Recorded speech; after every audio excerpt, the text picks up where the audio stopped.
Hey, Futurist Jim Carroll. Look, my favorite word has to be optimism.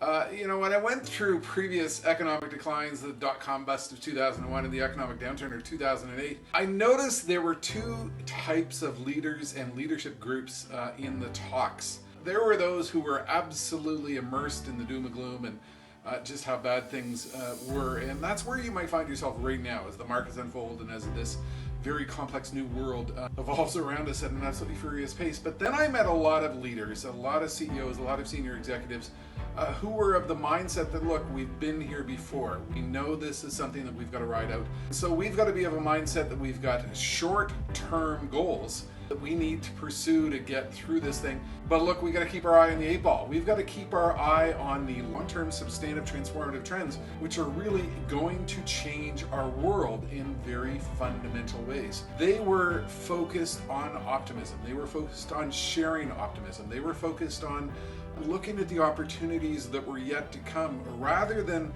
letting themselves fall prey to the massive scope of the current challenge. And look, 2008, when the market was unwinding as it was, there were a lot of folks who really got obviously very, very immersed in the very difficult circumstances going on at that time, and yet somehow they managed to keep their eye on the long-term substantive trends. Look, we know that there are massive opportunities driven by science, by technology, by the collective mind that is out there, by all of these trends that we've been talking about for the last 10 or 20 years.